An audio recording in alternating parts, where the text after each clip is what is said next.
Alrighty.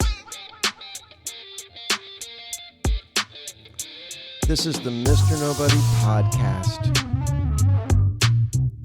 Season 2, episode 25.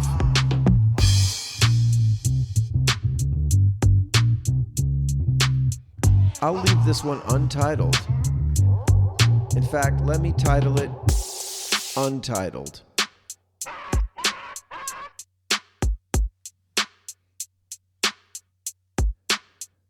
So I have a friend, a colleague,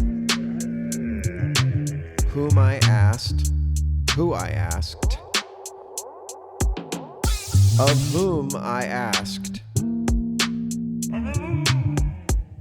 to give me some feedback about my show.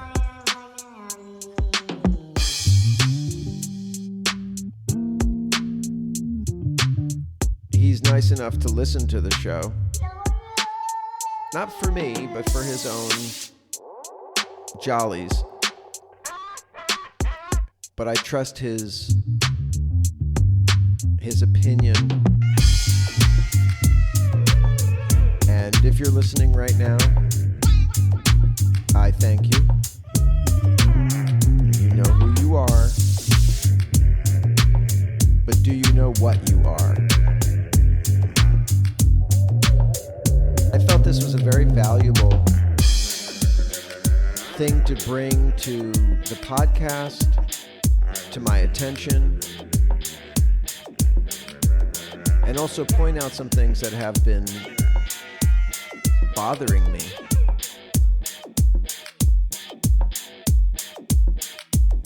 For one thing, how much can anybody listen to the same song?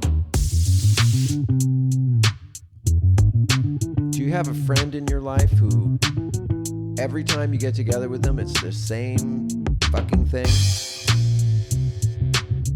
You get pretty sick of that.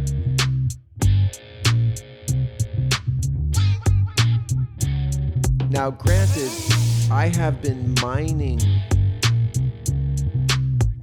this subject.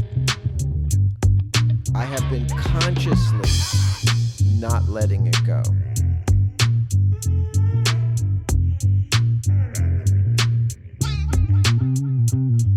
But I think that has a shelf life.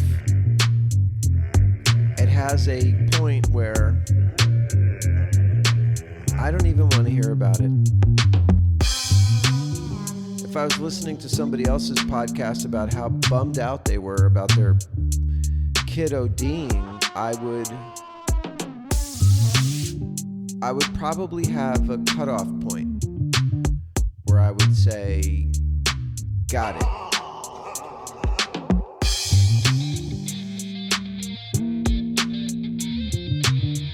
Now, of course, I make all this music to bamboozle, entertain, and distract you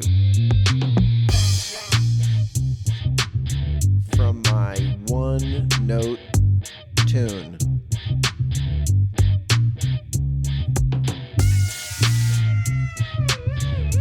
I like this tune a lot because it's so stupid.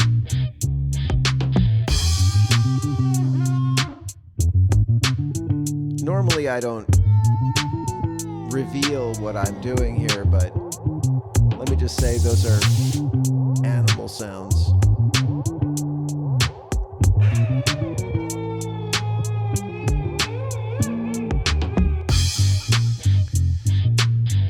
Okay. So what am I going to do about it? Well, let me define it.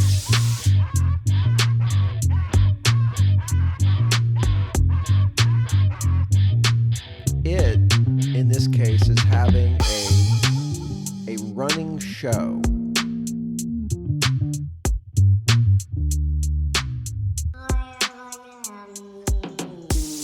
Which implies that there should be some progression, right? Some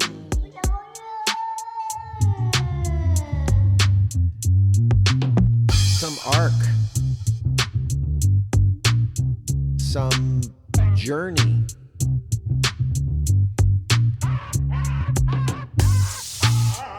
And not just going around in circles.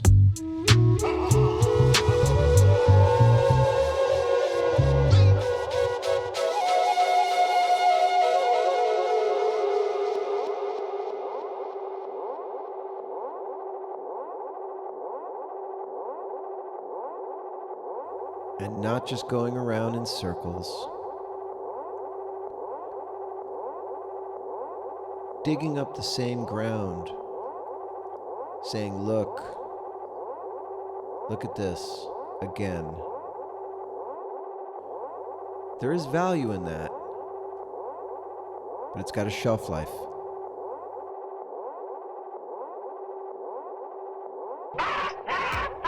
Jazz.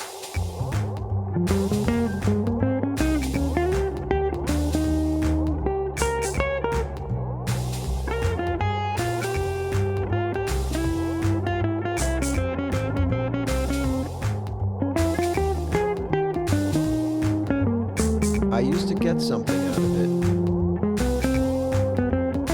I used to give something to it.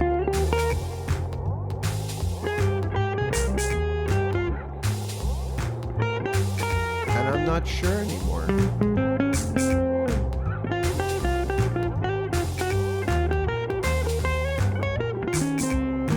Part of it was embracing that uncertainty,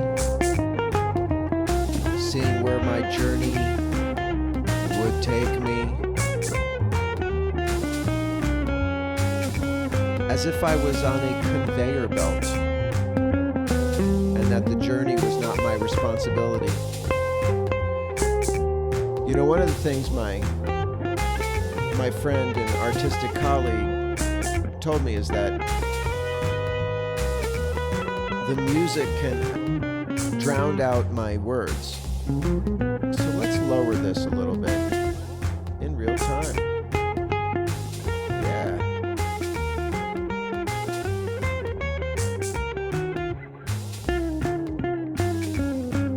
Hi, is that better? That was fun. I even asked him, like, hey man,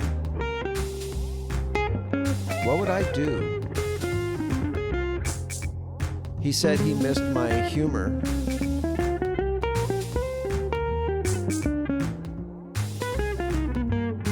Because I do have a sick and rich sense of humor. And I told him I lost it.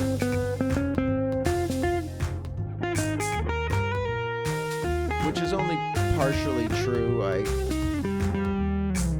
It's just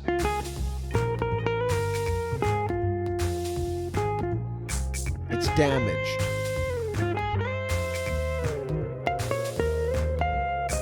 But every once in a while I peek out and I remember the kind of person I used to be. Joyous and irreverent.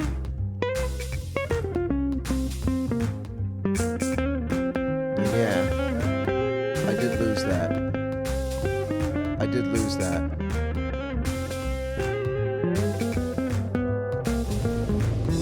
He was kind enough to say to me, I'm worried about you stagnating.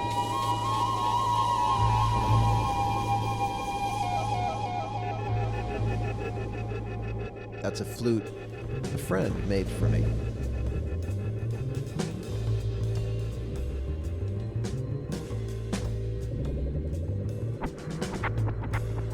It's hard to make those flutes in tune. Anybody can burn holes into a hollow stick, but not everybody can create these beautifully well-intonated pieces of bamboo. They're each individual works of art.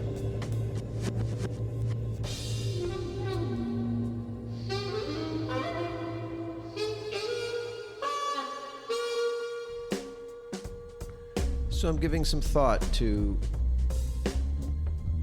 what the future of this work is, when to release the public from my torture chamber of my son's overdose death.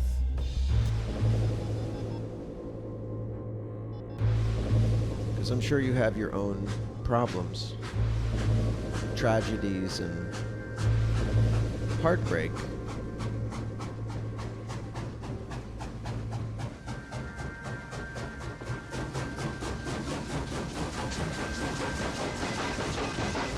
Lower that a little bit. And to be honest, I use my sons. I use him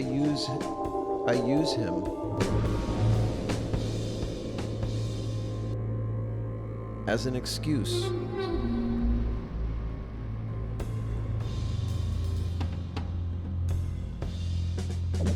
To feel justified about my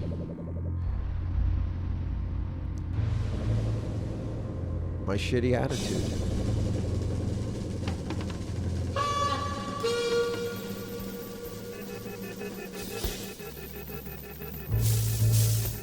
I still see reflections of myself, like in my training, when I work out with other people. I'm very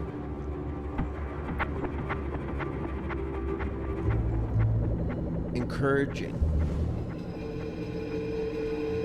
and gentle. And I was like that with my son. Like we would fight hard, but not to hurt each other or beat each other, but just to become better. And sometimes that requires losing, like on purpose.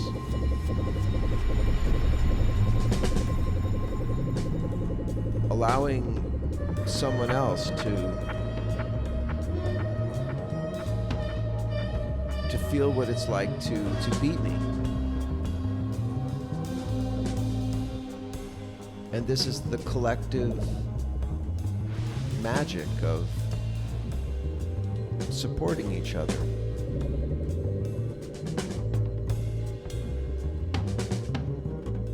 There was a band in San Francisco when I was a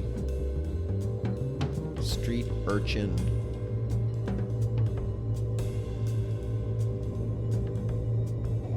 They were from Japan, and their name was Ogiyochi. I'm saying that with a question mark because I hope I'm remembering it correctly. Ogiyochi. I'm probably saying something pornographic. And I asked him what that name meant. What does that mean, Ogiyochi?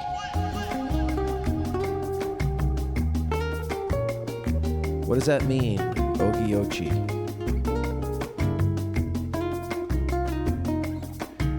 The lead guitar player said, it means to pull together. Lower this a little bit. Did you hear me say I was going to lower the background a little bit? I love playing the nylon string guitar. As sometimes I listen back to something I recorded, I don't remember playing that. Because they're improvisations. I don't retain them. There's so much I could do better, you know? So, Ogiyochi, the sense of pulling together, they liken to being on a rowboat, like Vikings would row together, pull together.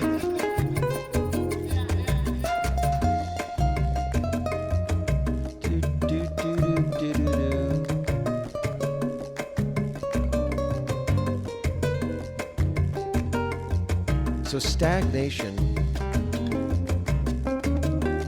is where a living ecosystem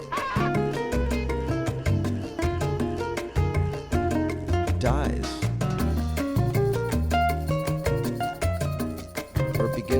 process.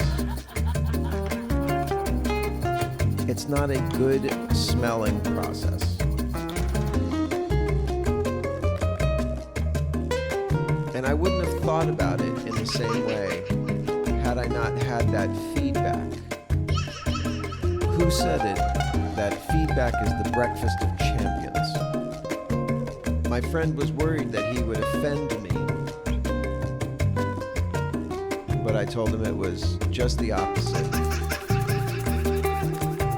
That in fact, feedback is like a freeing. It's a nutrient. You know when it's right. He was concerned that I would stagnate, that my pond that was alive would become full of dead things, that my story would begin to die, stagnate.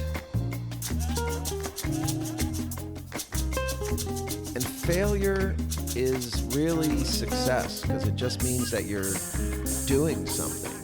Overlap it with something unexpected.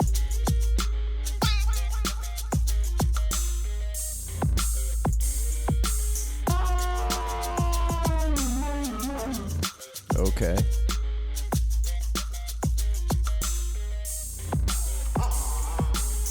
Have you ever heard the quote that the truth is not eloquent, and that eloquence is not truthful? I can't remember who owns that quote. Turn that down so you can hear me. But the idea now belongs to us. So something that's true doesn't need pretty words or artificial beautifying. Maybe the word semblance or verisimilitude come to mind. And when something has all this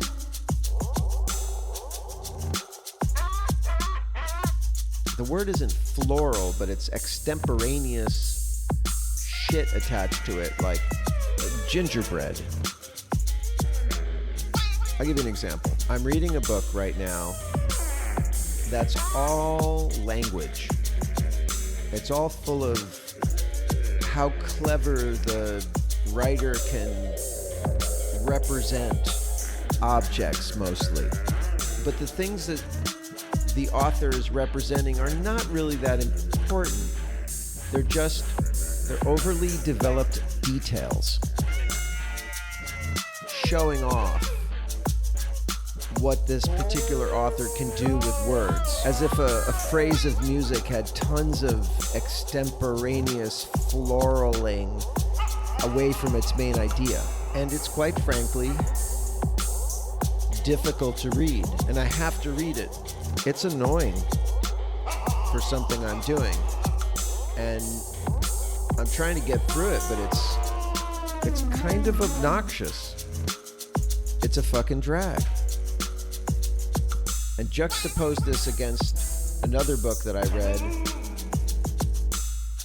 that was probably one of the most beautiful, honest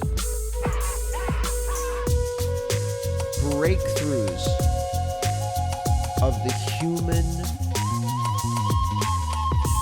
reason for being, the suffering, the alleviation of suffering and injustice. And those words were beautiful, but there was not anything unnecessary. There was no fat. There was no bullshit. There was no showing off. That author even referred to this book as a sketch, that the subject matter was so painful, so disturbing, that all he could do was attempt to write about it. You could hear the humility I shit you not, in his words. This book that I'm talking about has changed me. Whereas the one I was talking about before that has all this crafty language is boring. It's like somebody who won't stop talking about themselves. I gotta get to the end, but they don't really have anything to say because I'm committed. I'm obligated to do so. But you, beautiful listener, are not obligated to listen to this. However, I do feel an obligation to you to not be a drag, to move myself, to not be a fucking bore, to move myself forward, to challenge myself. Not sure if that's the right word, because that's just a universal human. But you know how like something turns itself inside out, inside out, inside out? Yes. That's what I'm trying to do here. And not sit in one place as that happens, but like to let that undulation, that roiling, that inside outness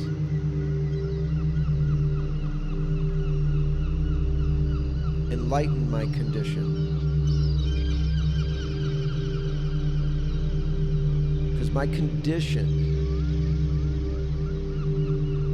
has been one of stubborn anger, hatred. That's a strong word. But to feel the hate that I feel for drug dealers and for Mexican cartels, and even for people who destroy themselves, it's expensive, and I'm not sure it's warranted. I don't even know. Where does my confusion begin? Not for sure. And where does my hatred belong? And then underneath this anger and this bitterness, I have this sadness. It's like I lost my kingdom.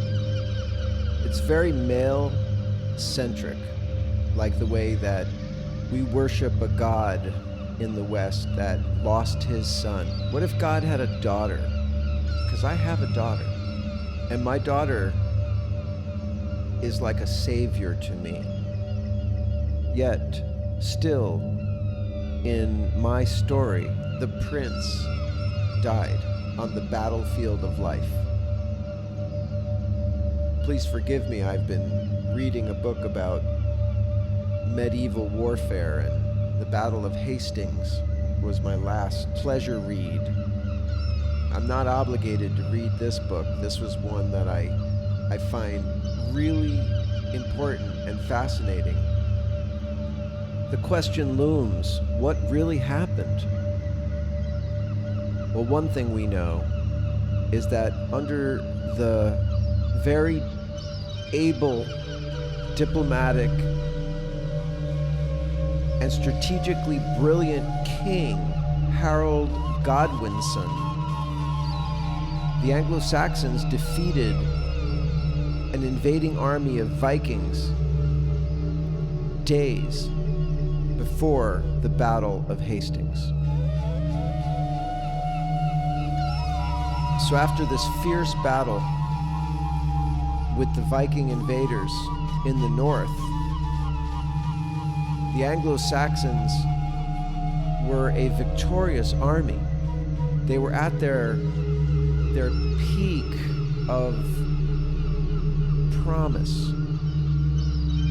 And they limped back to York, which was 200 miles south, only to receive word that the Normans had already invaded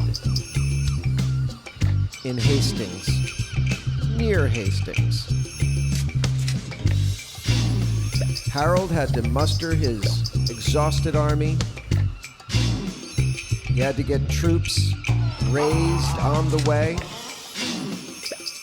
and he was the king, Harold Godwinson.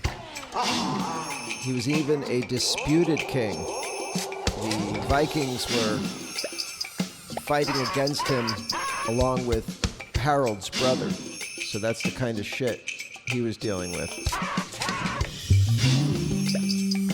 The Normans, they showed up with mounted cavalry in heavy armor, something the Anglos didn't have. And the Anglo-Saxons didn't have any of that. They had no attack tanks like mounted cavalry. They were the equivalent of tanks. And the Norman army, which was composed of several different groups from Normandy, what is now France, had like 3,000 of these mounted, heavily armored knights. And they also had archers to protect the knights. And the Anglo-Saxons took a defensive position, and they didn't have archers like the Normans. Up on a hill, the side of the hill, and made a wall with their shields, a shield wall. And they repelled the Normans for hours until they didn't.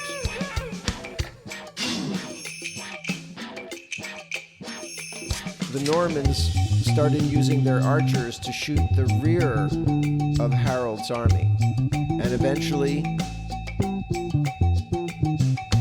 they killed the Anglo-Saxon king. They killed Harold. Back then, if you were a king or a prince, you fought. You were part of the actual battle. And once they killed the king or the leader, it demoralized them. The demoralization of the troops sets in. So sometimes they would even spread rumors the king is dead. But they did that earlier in the battle, and Harold had to show up. That did happen in this case. The Normans, they spread a rumor that Harold was dead under William the Bastard. What a bastard. Defeated and killed most of those people, most of those men.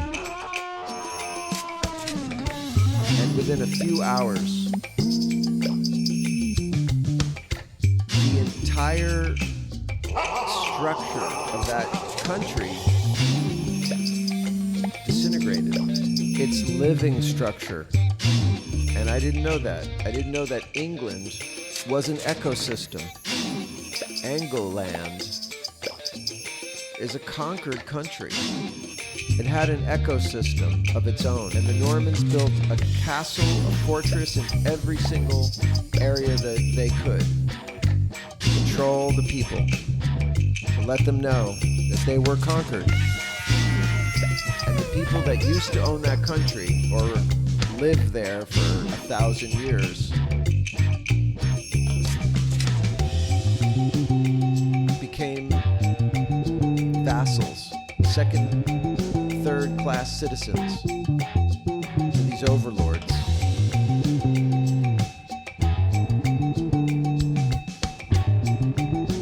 It was written in this book that on that day, the flower of Anglo-Saxon nobility was extinguished.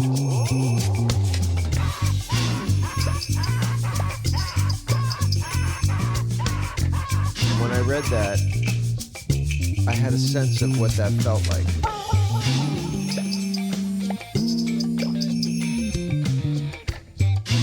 That I have lost my kingdom. That I have lost my kingdom.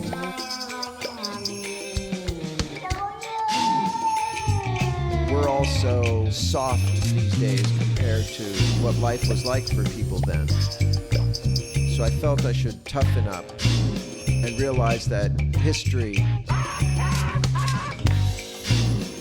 is full of princes that will never become king. Mr. Nobody, out.